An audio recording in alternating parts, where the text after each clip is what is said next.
I think God put these animals on the planet for a purpose. And I think that we can all get along with each other. I think that farmers and ranchers and developers and energy extractors, they can continue to do what they're doing, but I think they can do it in a very sensitive way.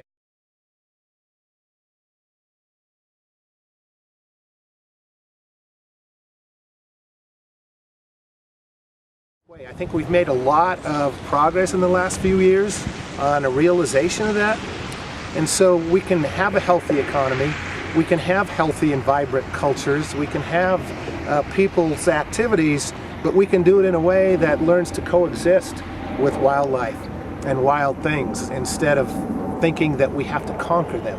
And so I think, and I'm hopeful, that throughout our history we've come through peaks and valleys of this understanding, and I think as we go into the future there's going to be more and more people understanding that, that's the way we need to do it. Again, God's creation is something that, as Aldo Leopold said, the first rule of tinkering is to save all of the pieces. So I think that we are learning to save all of the pieces, and prairie dogs, for example, are one of the key pieces. In fact, they're a keystone species. So many other wildlife species in the ecosystem depends on them. You start to eliminate one of those parts, as he said, you start tinkering too much, the whole system's going to collapse. And I think we're just now starting to not only learn that, but we're starting to get it out to the greater society.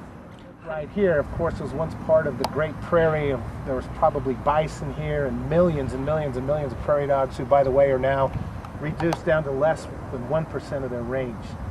And so this is an example of what's happened with our landscape and with the wildlife that inhabit it.